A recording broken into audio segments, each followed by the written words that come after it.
ready. GMA Weather, serbisyong totoo ng GMA News.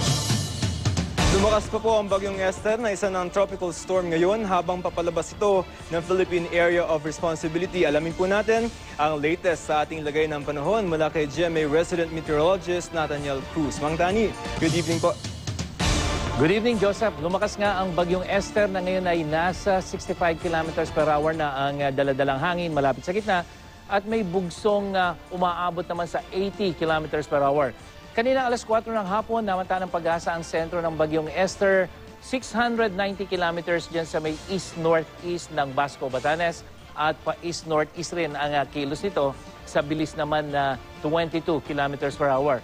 At sa forecast track ng ahensya, patungo ng Japan ang direksyon ng bagyo at sa paglabas ng bagyo sa PAR ngayong gabi, isang panibagong low pressure area ang posibleng mabuo naman dyan sa may kanluran ng Northern Luzon.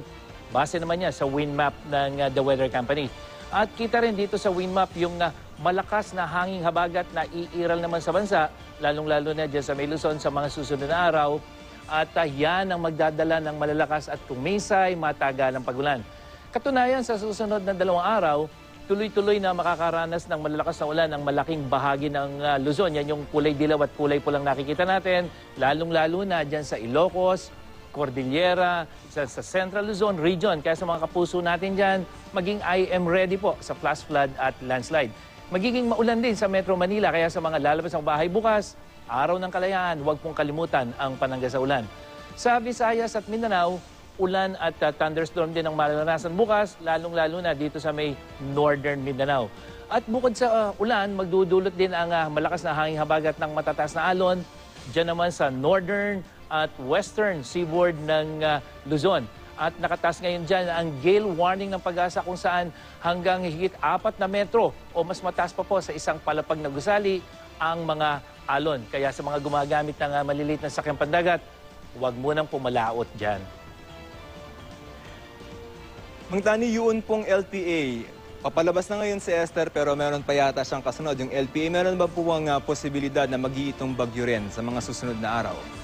Joseph, habang yung LPA ay nandito sa may karagatan, sa ngayon ay nandiyan yan sa may West Philippine Sea, ay may posibilidad na maging isang bagyo yan sa mga susunod na oras. Pero ang mahalaga dyan, Joseph, kahit na hindi maging bagyo yan, dahil sinimulan nitong bagyong Esther ang paghatak ng hanging habagat, kaya yung LPA na yan, kahit hindi maging bagyo, pero kikilos yan, halimbawa punta rito sa may extreme northern Luzon, patuloy na palalakasin yan yung hanging habagat na siya namang magdadala ng mga pag-ulan.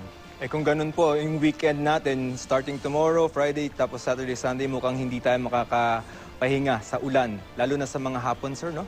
Yes, Joseph, ang nakikita natin ito, so tuloy-tuloy yung mga kulay dilaw na yan na halos tumatakip sa buong Luzon, kasama na yung Metro Manila. Pero ang isang nakikita nating senaryo, Joseph, Huwebes, bukas hanggang Biyernes, matitinding pagulan yan. Pero yung binabantayan nating sirkulasyon o LPA, kung magiging matulin yan na daraan dito sa extreme northern Luzon, kung sakasakali, maaaring pagdating ng Sabado at Linggo, lalong-lalo na dito sa Metro Manila, bahagyang hihinto yung mga pagulan, maliban na lamang dito sa Ilocos region hanggang sa Cordillera na kung saan hanggang weekend ay mataas ang posibilidad na uulanin sila.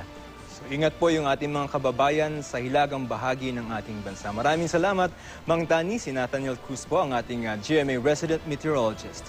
At yan ang latest mula sa GMA Weather. Para sa iba pang weather update, bisitahin ang I Am Ready website at mga social media account.